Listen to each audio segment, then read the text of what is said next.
hard work and wealth and prosperity and so forth. We've been programmed and conditioned to believe that if you want to make money, you got to work hard. You've been taught certain scripture that, of course, we're here to work by the sweat of our brow and so forth. Understand this. What I'm not saying or discounting is the need for working for what it is that you desire. But when you're doing what it is that you love, it doesn't necessarily have to be hard work. I can spend 10, 12, 14 hours, 16 hours on something and really lose myself in the time that I'm doing that stuff. So, what I'm trying to say to you is that what society deems as hard work doesn't necessarily have to be the case for you. And we're also taught that poverty is a virtue. And I want to take you using ancient script to show you that the divine didn't consider poverty as a virtue, but literally as a curse. And I know that that's going to be foreign for many people hearing that, but I'm going to take you to some scriptures. And again, this is not a biblical lesson, this is a mindset lesson. This is getting you to understand how mind works. Once you understand how mind works, then of course you're going to begin to manifest purposefully and begin creating the life that you desire. So we're going to go and get started. And again, we're going to be talking about the law of the myth of hard work and poverty using ancient scripture to understand that you're created to be a conduit of blessings for others and also into your own life. We're all these conduits collectively. We talk about the Elohim, the one God made up of many. You're a God creating your life. Now, when I say that, I don't mean that you're the only God. There's a collection of gods, right now, currently 8 billion gods, and we make up the Elohim, known as God. So, as you understand how mind works and you begin using your mind to create your reality, then you're going to begin living the life that you desire. Now, understand this, we're all using mind. Whether we're doing it successfully or unsuccessfully, we're all using mind. The goal for these talks are to begin to help you use mind purposefully so that you're creating the life that you desire. So let's go and get started. We're going to be coming, again, I'm using biblical reference, but this is not a Bible study of sort. This is, like I said, I'm using Bible to help you use the law of mind. So let's go and get started. We're coming from the book of Deuteronomy, and that's chapter 28. And we're going to be talking about some principles again, because I want you to understand that in Scripture, what we call poverty, Scripture calls a curse. And I want you to understand that, there's no virtue in being impoverished, but you understanding that I'm abundant and that life force runs through me, that I can create the life that I desire. And it's okay. You don't have to feel like you're guilted or ashamed or whatever for being abundant. There's no virtue in poverty, as it were, as much as society has taught that. But let's go and get started. It says, if you fully obey the law, your God, if you fully obey the Lord your God, all these blessings will come upon you or overtake you. Let's go and touch this real quick. When we're talking about the Lord, this is the law of right decree. What is it that you're giving your attention to? Whatever it is that you're giving your attention to, that's what's going to show up, manifest in your world. It says God. God is the good that one desires. So you're the creator. We talk about Moses at the burning bush, and he says, who should I say sent me? He said, I am that I am. That's who sent you. When you decree a thing, whatever it is that you believe about your day, me and a associate were talking earlier today, and she had taken on some new mindsets. And these mindsets said, listen, I'm the creator of my world. So the prerequisites or the preconditions that you may set for me are not necessarily so if that's not what I believe. And this is absolutely so. People often come on the YouTube channel and they'll say something to the fact that, like one guy says, we were talking about, does mind create reality? He says, yes, if you're on meth. So he's being, clever. But for that person, she doesn't believe that mind creates reality. So for that person, they're going to keep seeing the evidence on the without, and the evidence on the without will appear to create reality. Why? Because mine says this, be it unto you according to your belief. So if that's what you believe, if you believe that outside circumstances controls your reality, that who's in office controls your reality, what job you're in controls your reality, then you're going to see the evidence of that. And no matter what anyone else says, you're going to discount any other evidence because that's how mind works. So it says that if you fully obey, now when we're talking about fully obeying the law of right decree or the good that one desires, what are you giving your attention to? Because what you're fully giving your attention to, that's what's going to show up into what we call reality. But as I often say, reality is not the cause, it's the mirror. So if you believe that money comes to you easily and effortlessly and that you don't have to work hard, then you're going to see money comes to you easily and effortlessly and that you don't have to work hard. But if you believe that life is a struggle, you're going to, good to see you, Juicy, you're going to see everything that shows you that confirms that life is a struggle. So if you fully obey the Lord your God, again, we're not talking religion, we're talking the law of your mind, all these blessings, what blessings? The things that you believe will begin to show up in your reality. Listen, creators, it can't be otherwise. Whether you believe what I'm saying, then universe says to you, be it unto you according to your faith. If you believe that mind creates reality, then you'll begin to direct your own inner conversations in accordance to what it is that you want to be, do, or have, and you're going to see more evidence of that. It says, let's talk about the, now again, I'm coming from Deuteronomy 28. And we're talking from the verse 1 and 2. And it says, listen, these blessings, when you're thinking right, we're talking about the obeying the Lord thy God, the law of right decree, God, the good that one desires. What is it that you're focused on? If you're thinking right, we call that righteous thinking in religious terms, but that just simply means thinking in accordance to what it is that you want to be, do, or have. If you're thinking right, then all these blessings, what blessings? The things that you're focused on, the things that you believe will begin to show up in your life. Now, understand this, Chris. You got years of negative programming. So don't get discouraged when all of a sudden, when you start thinking on right mindset, right course, that miraculously everything don't change overnight. You're dealing with, and it's not your fault. And I hear people saying that, I'm like, oh God, they're not saying that. But it really isn't your fault. You're dealing with literally thousands of years of programming.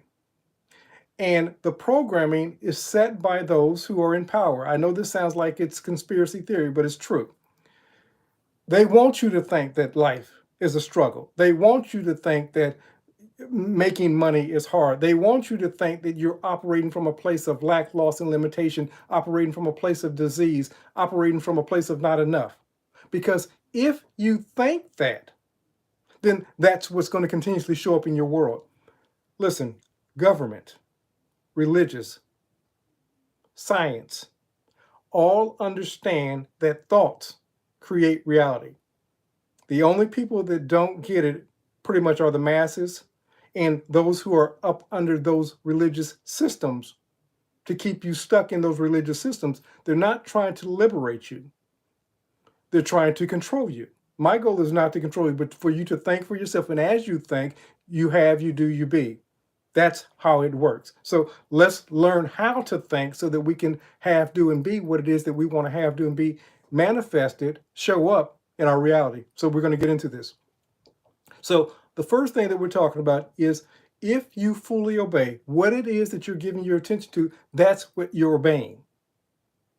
If you fully obey the Lord your God, all these blessings will overtake you. The Lord your God, let me say it again, the law of right decree. Now understand this, if there's a law of right decree, there's also a law of reverse decree. That's decreeing the things that you don't want to show up in your life. Life sure is hard. That's a request. Nothing ever works out for me. That's a request. Oh man, I can't believe who's in office. That's a request. You understand what I'm saying? That's the law of reverse decree. That's you decreeing what it is that you want don't want to show up in your life, but you keep affirming it morning, noon, and night, and you're wondering why my life hasn't changed. That's a decree. If you fully obey what it is that you're giving your attention to, the Lord your God, the law of right decree, God, the good that one desires, all these blessings will overtake you.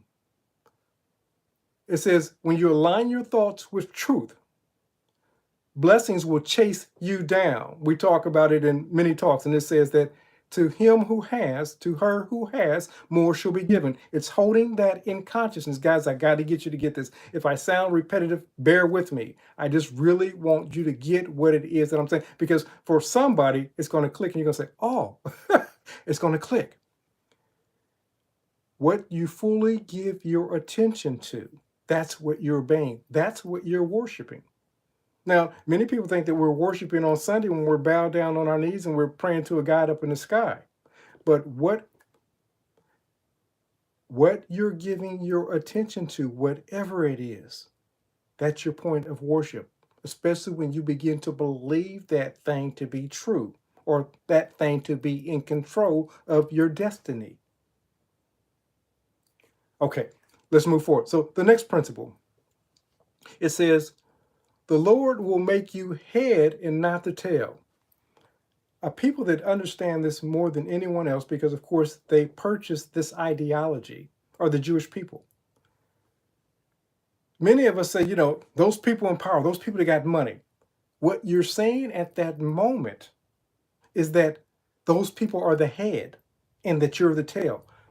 Understand, poverty is not a virtue. It's not a blessing. If you look at it from what's being said in Deuteronomy 28, poverty is a curse. It's the byproduct of a curse, of you not obeying the Lord your God, the law of right decree. What it is that you're giving your attention to, the good that one desires. When you're not directing your own inner conversation, when you're not directing your own thoughts, you're worshiping another. It says, whatever it is that you give your attention to, that's what you're worshiping. And you're going to get the byproduct, or what we call the curse, of the things that you don't want. Start giving your attention to what it is that you want. Start thinking more on what it is that you want. Start practicing from a place of gratitude. But it says, I will make you the head when you start focusing your own inner conversation, the head, not the tail. You will be the lead because, see, you understand how thought works. That's very few people in our society. That's the 0.11%. So once you begin to understand how mind works, let's say it's loving relationship, say it's better health, say it's more money, whatever it is that you start setting your attention on, that's what's going to start showing up in your life. But it says this, it says, you will be raised, you will be the head, not the tail. You will begin to direct power. You will be walking in a place of worthiness. See, what's happened is that you've forgotten who it is that you are. You've forgotten that you are a creative being having a human experience. You've forgotten that you are offsprings of the divine. You've forgotten that you are gods having a human experience. I need to go straight to the point. I need you to understand what it is that I'm saying. Being spiritual beings, how this thing works. When you direct your conversation, it says, in the beginning, God, in the beginning of your day, every day is a new beginning. You say, this is going to be a great day. You say, this is going to be a bad day. Even when you say it's going to be a great day and things tend to go awry, for you, you start looking for the good in the things that go awry. For the person that says it's going to be a bad day, even when good things show up, they can only see the negative side of the good that shows up. Okay, I just got more money. What bills are going to come? You get my point. You got to begin to control your own inner conversations. When you start doing that, you literally become, you step into a place of power. It says you become the head.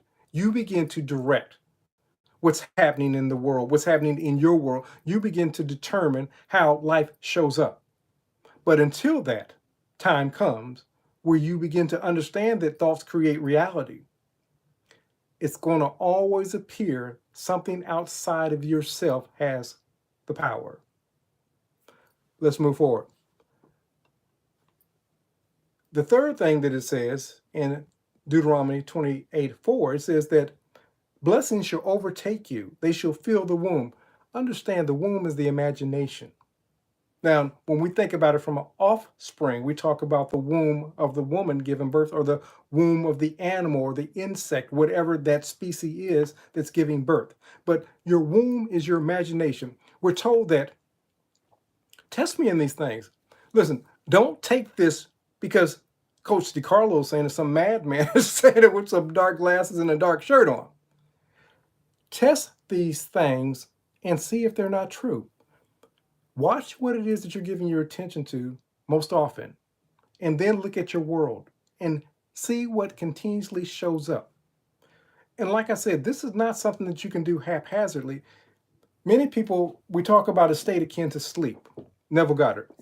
And it says, just before going to sleep, begin to imagine, think from what it is that you want to imagine or manifest in your reality. Most people say, well, listen, coach, I think prior to going to bed, and only thing I do is fall asleep and have nightmares. What we fail to remember is that, what are you giving yourself attention to through the rest of the day? So you take a fraction of the day, the state before going to sleep, and you start thinking positive thoughts. Now, all through the day, 99.9% of the day, you've given your attention to negativity. What do you think is going to show up in your subconscious mind? The subconscious mind is no respecter of person. So whatever it is that you've given your attention to through most of the day, that's what's going to show up in your dream state. You may get a little glimpse of that thing that you thought prior to going to sleep, but you got to understand the programming that you've given your subconscious mind throughout the day was negativity. Things never work out. Times are hard. I don't know how I'm going to make it. This is what you've impregnated in the womb or the imagination. It says, blessed shall be the fruits of your womb, your imagination, and in your land. The land is the byproduct, or what's being pushed out in what we call reality. As you begin to control your own inner conversation, this is a practice. Let me say this.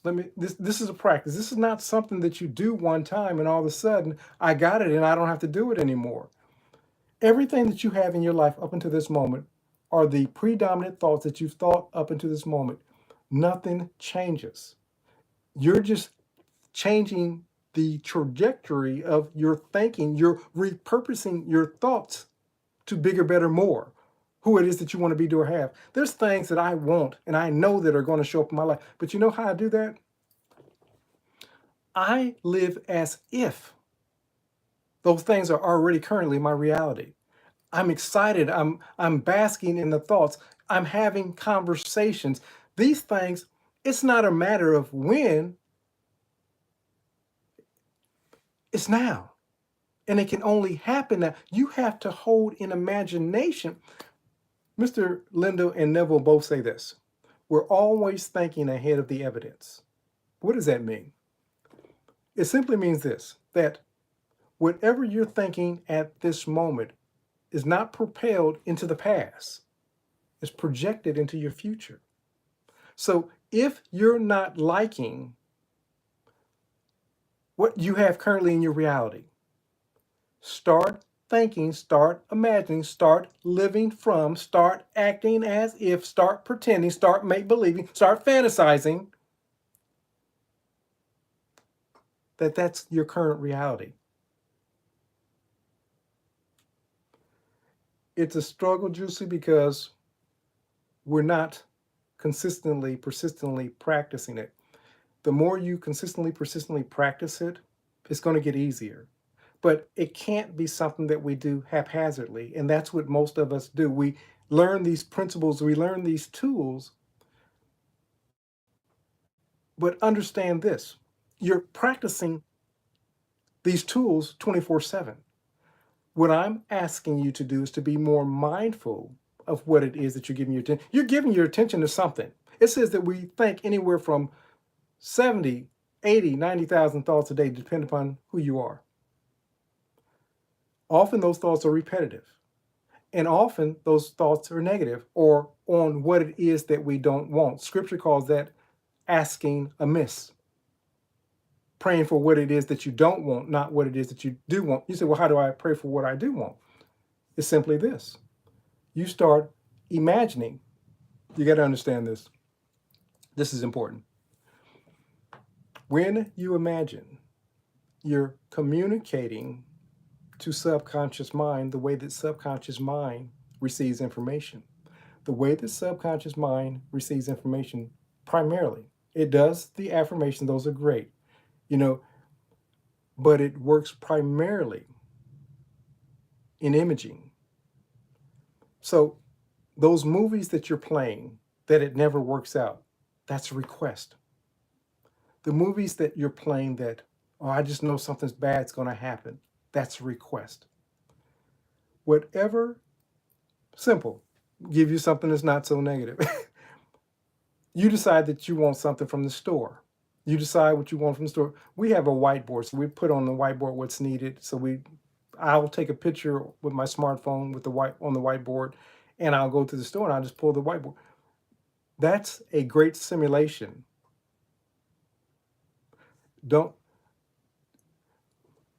That's a wonderful thing. Let me go on and you have to slam the door. Juicy was saying that she has a noisy environment. Mr. Lindo would often say that when he really first got into this, some 40, 50 years ago, he had to go into the bathroom because he had to shut all the noise out. And he would stuff toilet paper in his ear to block out the noise. You may want to invest in something as simple. I have purchased like foam earplugs, and you just and they even have gel ones, and you can kind of roll them up and get them in your ears, and then what they do is expand in your ear. You can learn to embrace the noise over time. If you start going into the silence and just simply allowing the noise to be, over a course of time, point in case, when I was younger, we used to live next to a train track. And when we first moved there, I mean, it was nerve-wracking. Can you imagine trying to sleep and the trains going by? Over a course of time, as we continued to get acclimated, pretty soon we didn't even hear the train. So the train would go by, you would sleep. Matter of fact, it became a part of the rhythm of the night. So it kind of actually helped, just like if you live in New York or if you're in California, LA, someplace, and there's a lot of noise. Over a course of time, that noise becomes therapeutic. And then when you go out to, like, let's say the country, and it's silent, you're like, I need noise, Start practicing going into the silence with the noise being around. Pretty soon you're going to be able to tune the noise out. I promise you.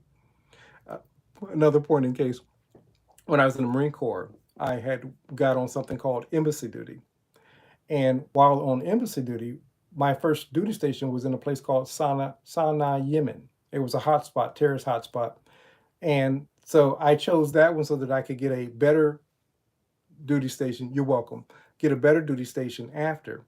And so while in Sana'a, Yemen, my first night there, I wake up and I hear, Alhamdulillah, and I hear, and I'm like, what the heck?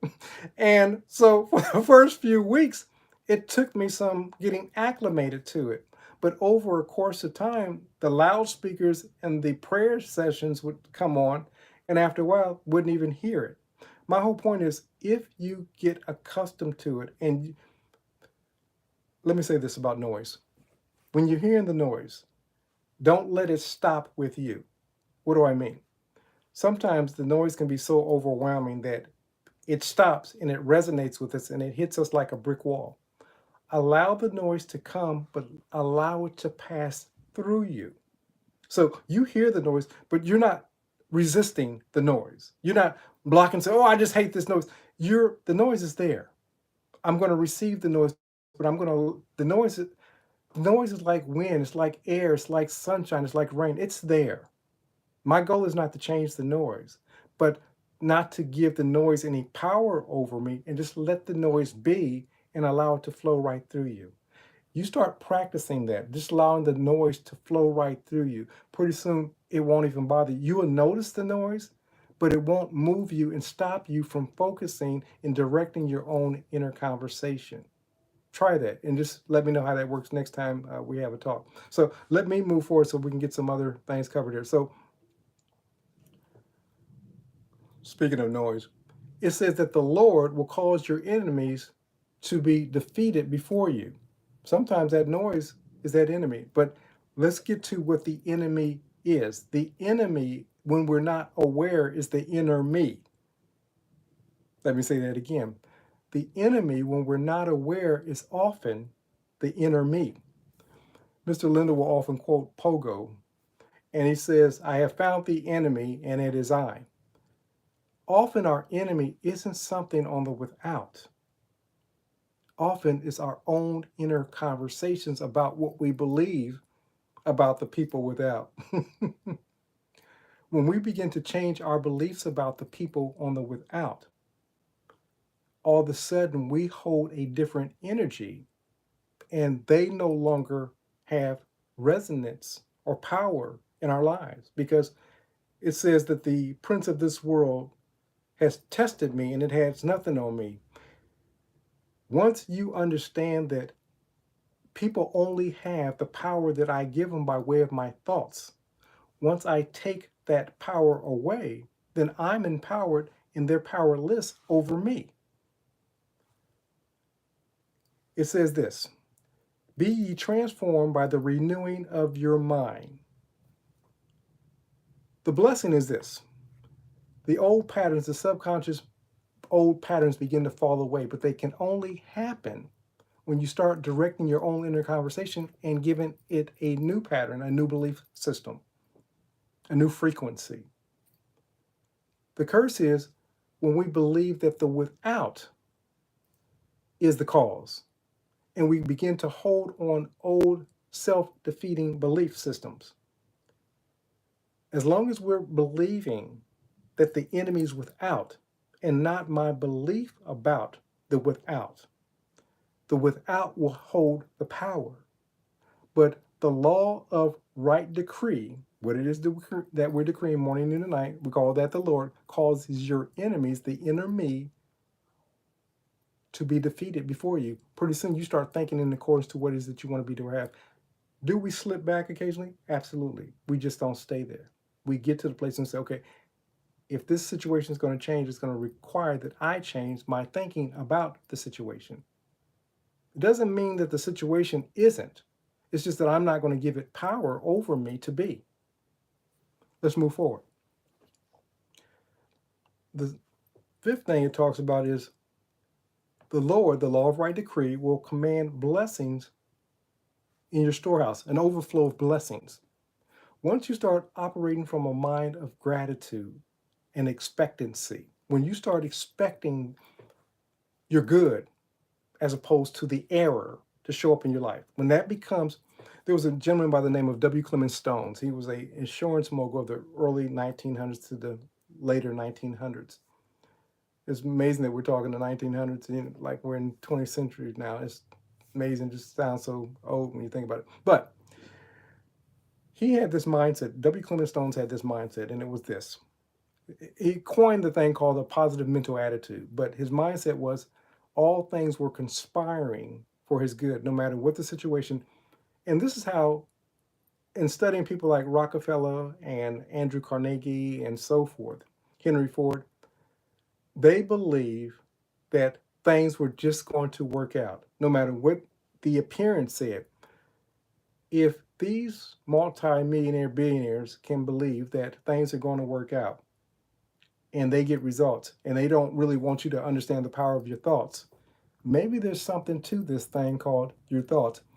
Matter of fact, when Think and Grow Rich first came out by Napoleon Hill, they told him to tone it down because if the average folks got a hold of this information, they would have nobody else to work for them. You understand the similar lines in everything that we do, even in the education system, is setting you up to be a worker or a cog in somebody else's will. You notice that they don't teach you entrepreneurship in school. That's not the goal. The goal is to keep you as a worker, working in somebody else's, the wealthiest people in the world's business, never ascribing or to achieve your own. It says that we will to become the heads, not the tail. The majority of the people operate from that tail mentality. You don't have to. So, as we're talking about this section here, blessings to overtake you, it says, test me herewith and see if I will not open the floodgates of heaven. Let me get you to understand what I'm about ready to say.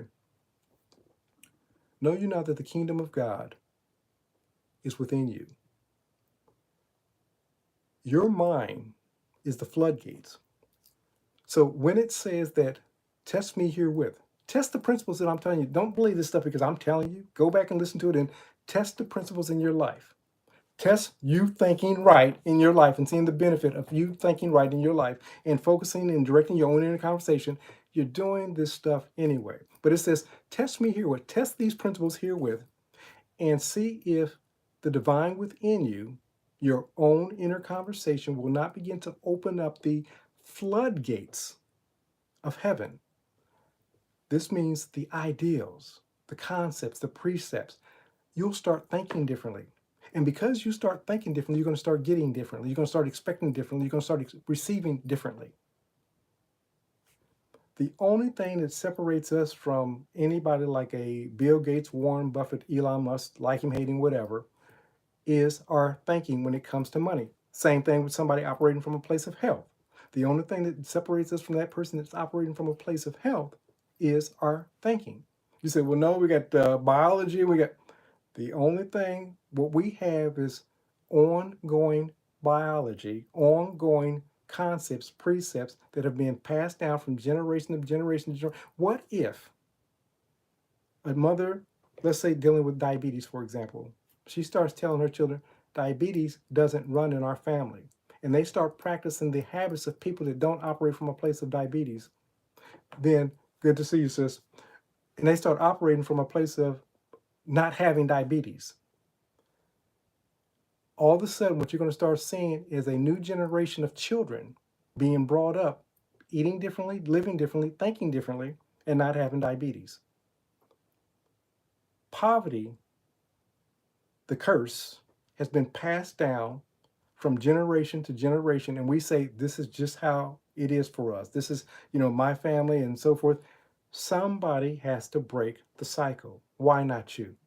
But it starts with your thinking, believing that you can prosper, that you can be in health, that you can have, hey, John, good to see you, that you can have what it is that you say that you want to be, do, or have. Hey, John, got some good stuff. Go back and listen.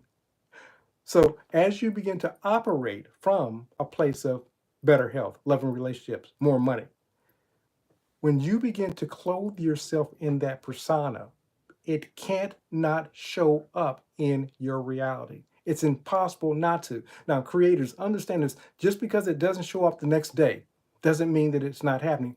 Seeds take time to germinate. And a lot of those seeds, the time that they take may depend on how many weeds you have in your mental garden. Absolutely. Lack is a lie. There's so much. Let me, again, I said test these things and see if these things are true. For those who are not living in a concrete, environment where there's no grass, trees, and so forth, but we can even go with that. Go out and look at grass and go see how many places that a grass is, I'm only going to bear out one blade. Go look at a tree and see how many trees says, I'm just going to bear out this one twig, this one leaf. Go look at the stars. Look at the sand on the seashore. There's nothing in God's universe that shows lack except in the mind of men and women. There's nothing in God's universe that shows lack. Even the children of Israel did not believe in lack. They looked at lack as a curse. And even Jewish people today see lack as a curse, not a blessing. Only Christians have brought into that. But understand why. Let me go into a little history of why Christians buy into this. I'm going to lose some of you, and that's okay. Y'all can come back and listen, but I'm going to lose some of you. Early on in the early church, people were very impoverished. They were so impoverished that people said, we got to, and I say people, the leadership in the church says, how can we secure more money from poor people that don't even have money?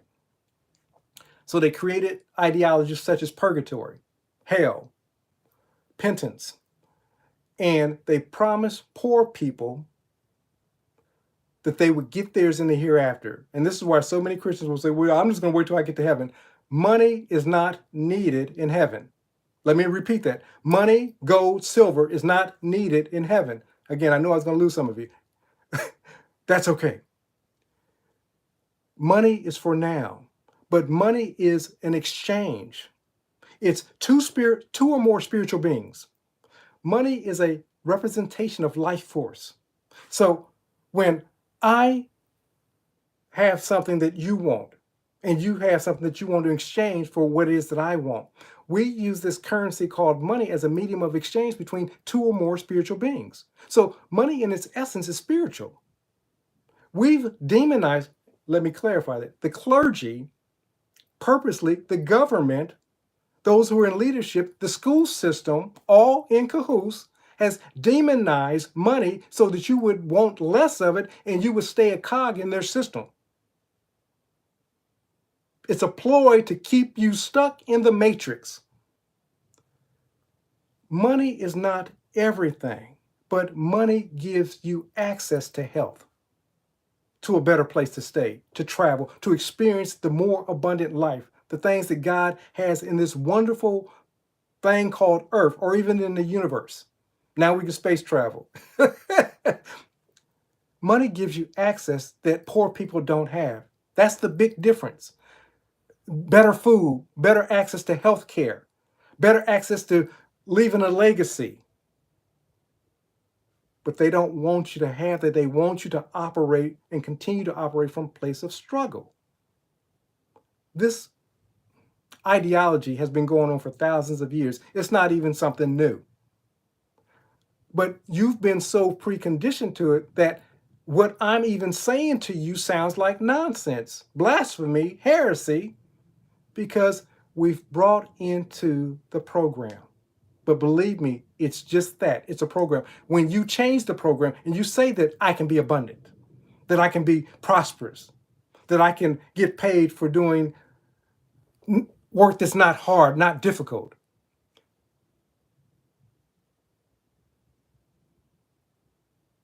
Absolutely. Someone was just saying that, in her opinion, she's absolutely correct. Our belief about money is truly a representation about our belief about ourselves.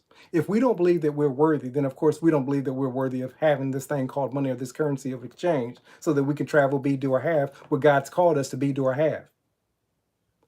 But even that program is purposeful to keep you. It's like you start thinking, I can be wealthy, for example. All of a sudden, everybody in your community, the crabs in the barrel, says, look at them getting all haughty. Look, as Neville said, they told the goddess that they threw their hat up too high. So Joseph's partners, business associates, cut him out of the business. And Victor came home from school and said, we're going to create our own business.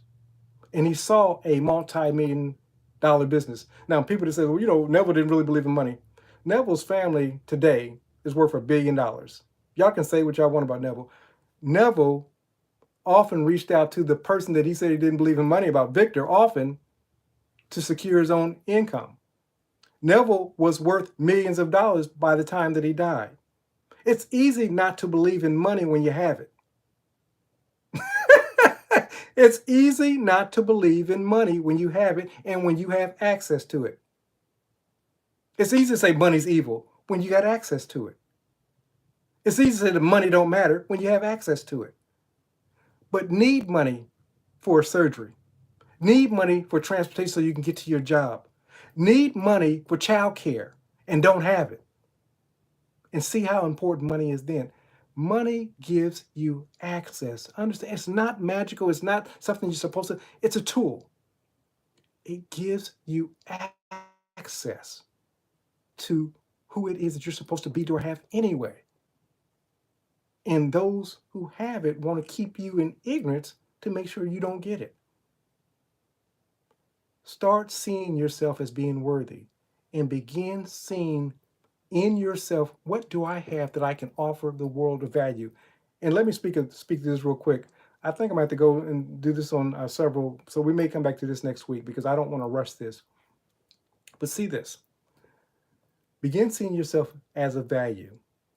Begin to take personal inventory. Everybody thinks that they don't have anything. Let me say this. If you've listened to my talks with Mr. Lindo, these talks literally will change the way that you think. Now, if you've had access to these talks, Neville's talks, Dr. Joseph Murphy's talks, Wayne Dyer's talks, whoever the teacher is, you have more than 97% of the world's population. Because you listen to these kind of talks and these messages, and you've even told people about them yourself, you think that everybody knows about it. You got to understand, you're in the community of everybody that may be aware of them, or most people in the community. But the people on the without, they don't have a clue. So if you can package something to help people to begin to think differently, to understand that thoughts create reality, at first, nobody's going to seem to be listening. But as you keep showing up, sharing your message, you're going to discover your audience. Several years ago, I was like at 400 people. And I was telling people about the law. And somebody said, well, if you got so much of the law, why you only got 400 people? I said, the people that need to be here, they're here. I didn't care about numbers. You got to value yourself first. Absolutely. You got to feel it. And this is what we're getting to. We're getting to the place where you begin to understand. So as you begin to take inventory, and I promise you, you got more. I want to do another talk about the gifts of the parable of the talents. Matter of fact, I think my next talk after this one, because I think this will carry into next week, but I want to do a talk on the acres of diamonds, because this is really paramount to your gifts, your abilities, the things that are within you. But as you begin to take inventory of what it is that you know, and you know a lot, what I found in my short life is that we tend to overvalue everybody else's gifts and abilities, and we tend to undervalue our own gifts and abilities. Now, the funny thing is, for the people that will begin to value their own, as my sister was saying about valuing what's in you, and you begin to put that in the forefront, I promise you, you're going to discover your audience, and they're going to say, give me more, teach me more, show me more. And you just keep showing up. You keep showing up. As you do that, it says this, ancient text, give, and it will be given to you. Pressed down, shaken together, running over, will people pour into your lives. I know that right now, you say, well, Coach, I'm trying to do this. I'm trying to get my thoughts right. I'm trying to get on track. You give like the widow who had the mite, and Jesus said she gave more than everybody else. You start giving up the mite. You start finding somebody. First, pour into yourself. I want to go back to what my sister was saying a moment ago. First person that you have to serve is you. You got to begin believing and knowing that these things that we're talking about are true. Because when you're speaking them, if you're speaking from a place of truth, or if you're speaking from a place of integrity, and people believe that you believe what it is that you believe that you're saying, they're going to start showing up, because they want authentic people teaching these messages. There's a whole bunch of people that are not operating in authenticity. That's not my business. That's not your business. What I'm challenging you to be is to be one of those people that believe what it is and live out from the best of your ability. In saying that, don't think because you start practicing these principles that life is going to be unicorns, rainbows, and sunshine every day. Things happen. The thing is, when things happen, you have to be right here and realize that, okay, these things are happening, but who am I to be, do I have as these things are happening? Often it's in the things that are happening that's setting up your promotion. You're like, life shouldn't be difficult. Things shouldn't happen. Things happen. But if you walk through the valley of the shadow of illusion and get to the other side, now you have become more valuable. Because, see, as things are happening to you, they're happening to others. And when you begin to share how you went through the valley of the shadow of illusion, and you begin to help them on their journey, they say, how can I compensate you? So you have to operate and move from who it is that you're being mentally and let it play out into what we call reality. One thing about you got to understand about how this stuff works. The reason that what's showing up in your life is showing up in your life is because we're holding the vibration of that to show up in our lives. When we begin to change the vibration, what's going to happen? I need to let you know this beforehand because I don't want you to think that you're being punished. People, events, and things are going to start dropping out of your life. And you're going to think to yourself, what's happening? What am I doing wrong? You're doing a purge. You're purging that old stuff out of your system, those old people out of your system, so that you can rise to the next level. It says that you're to be the head, not the tail. You've been operating in tailhood far too long. Tailhood. I just made that up. It sounds good. You've been operating there too long. But in order to make the shift, some things have to be removed. As being absolutely juicy, you have to level up. But I say this just to forewarn you, it's not always comfortable. And some of us, it's like the children of Israel. When they went into the wilderness, many of them said, let's go back to Egypt. At least in Egypt, we were being fed. Some of you are going to be tempted to go back to that old mindset because you were familiar with it, even though it wasn't working. Sometimes staying in a place of discomfort outweighs the possibility of prosperity in a place of the unknown. So we stay in a place of comfort. We say, well, at least I know what's here. Good to see you. Glad to see you were able to make it. I'm doing great. Thanks for coming. As you as you do this consistently and persistently, it's going to become more comfortable. I worked out the other day and it was funny. I wanted to be it used to be that when I first started getting back into the routine of working out, it was just, as I said, it's just an old habit. You have to wear the old habit out. Now, the way that you do that is replacing it with a new habit. I've gotten so accustomed, my body craves the working out, as it were. And even if I take a week off or so, I notice the difference. I even notice the difference in my disposition. But likewise with studying or anything else that we do. Good to see you, sis. As you begin to operate consistently and persistently in that, it becomes a new habit. It becomes a new lifestyle. And let me say this about the new habit, the new lifestyle. Ego's going to tell you that you're operating from imposter syndrome, that this is not real, that you're operating from this is not, if they really knew who you were, how can I teach? How can I give this new information? Because if they knew what I was going through at this moment, you're the exact person that they need. You're the exact person. People don't want people to teach them that's light years ahead of them. They want somebody that's just a few steps ahead of them, because in the mind's eye, it says this. If in 12 months, they went from being homeless, we're just using an analogy, they went from being homeless to a millionaire, and they're just like me, where can I be in 12 months? If in 3 months, they went from being broke to now they're doing $10,000 a month, if they can do that, so can I. You've made it attainable to them.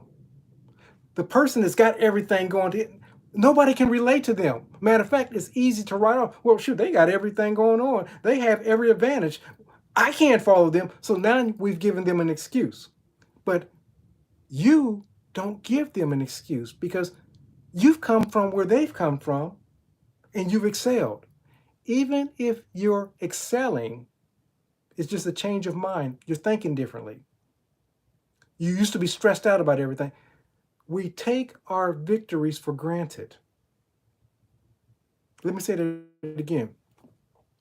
We take what it is that we know for granted and we think that everybody else knows what it is that we know. It's a falsehood.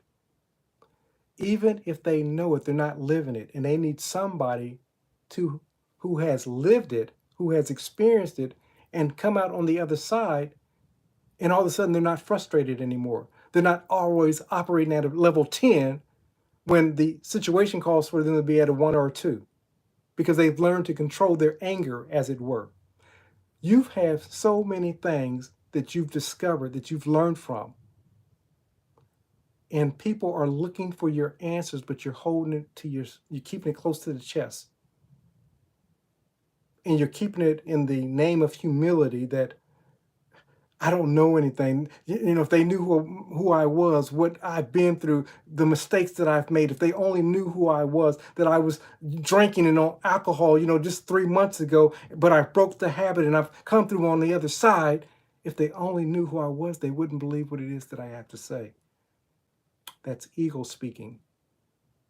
And it's trying to keep you where you're at because it's safe.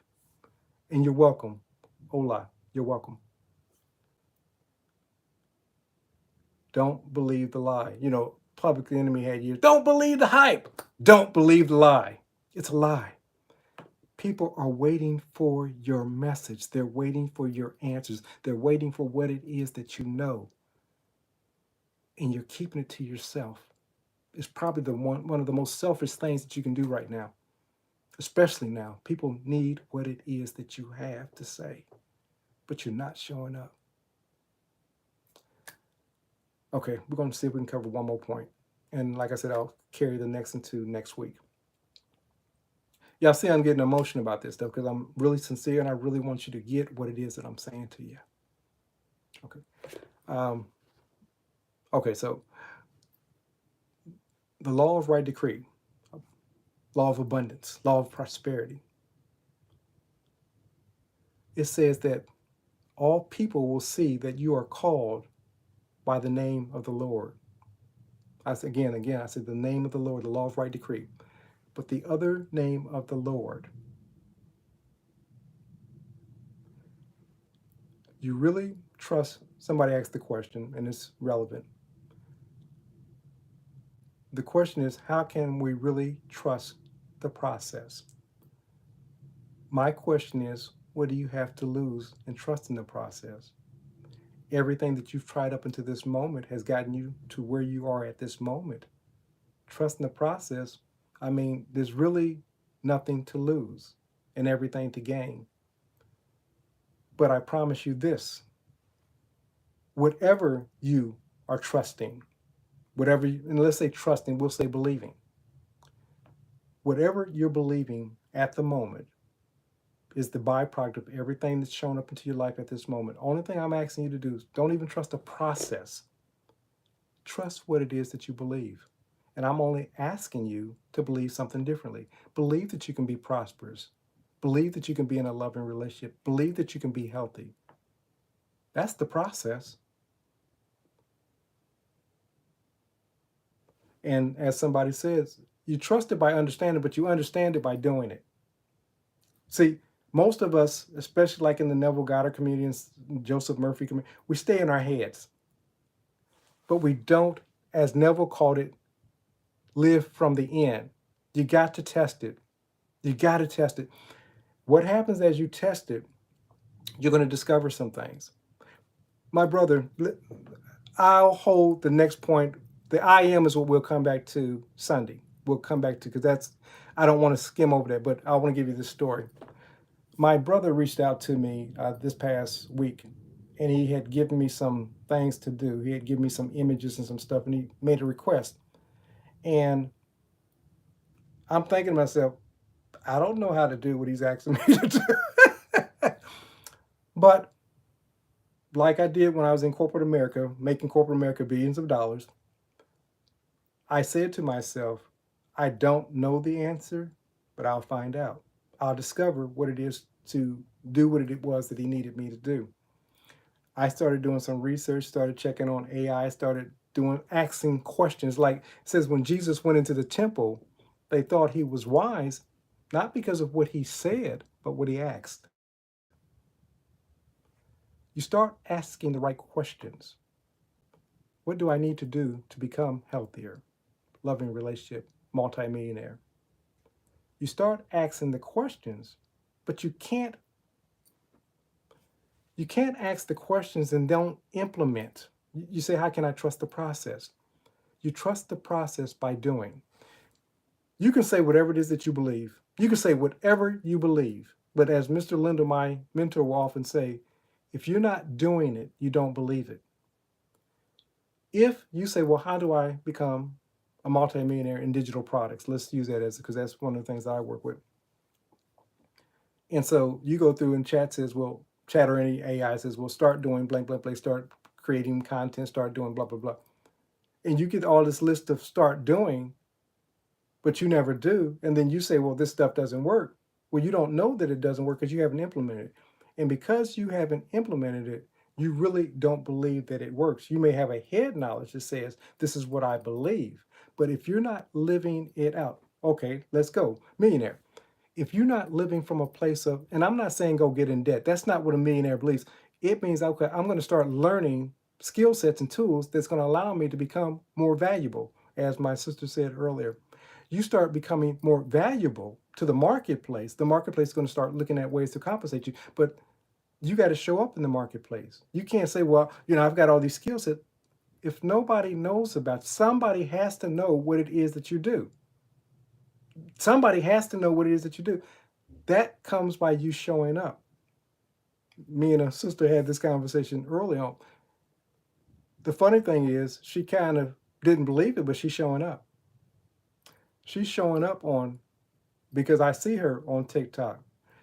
It only takes one person to notice you when you show up. People call that showing up, doing the work, but the work doesn't have to be hard. Find something that you're passionate about doing. And understand this about finding something that you're passionate about doing. You can't think of anything in the world that somebody somewhere is not making multiple millions of dollars doing what it is that you thought of. Eating food, we see food channels. Exercise, people see exercise. People doing spiritual talk, we see spiritual gurus. Tony Robbins is worth multiple billions of dollars now. There's nothing that you can think. Sleeping, people are getting paid to do sleep things. But even with that, you can start creating meditation programs and so forth. Absolutely. Absolutely. Um, my sister was saying that she's not showing up in the way that the world says that we have to show up. The world says we got to show up and we got to bust I was going to say, our hiney. And that's how you do. Listen, I can spend 10, 12, 14 hours working on a book. For me, it's like minutes. It's not hard. It's something that I love doing. You know, if you love watching Netflix, start talking about the programs on Netflix and start kind of giving your own critique about the programs. Somebody's going to pay you to do it. There's nothing that you can think of that you enjoy doing that somebody's not getting paid well to do it. You may just, the important thing is, I'll say this, with agreement, not agreement, is packaging. When you begin packaging what it is that you do as somebody else's solution, they're going to be willing to compensate you. Guys, the life that you want, and I don't know what that entails, you can have it. But you got to start thinking as being the person that has that kind of life. And what's going to happen are the opportunities are going to begin to present themselves so that you can live that kind of life. I promise you. Answering the question, going back to the question, what if you don't trust the process? You simply don't. First and foremost, that's ego talking. The ego wants to protect you. The ego's not bad. It used to be that, it protected you when we were running from big old elephants and dinosaurs and so forth. We don't have to do that anymore, but we still create monsters. So we still create monsters to run from. What if the process doesn't work out? That's ego trying to keep you where you're at because it's comfortable. What we do know is the process that you've tried up until now is not getting you the results that you want. Otherwise, we wouldn't be having this conversation, because you, of course, would be having all that you want, and you'll be speaking from that place of having all that you want. That's not a bad thing. It's a good thing, letting us know where we're at.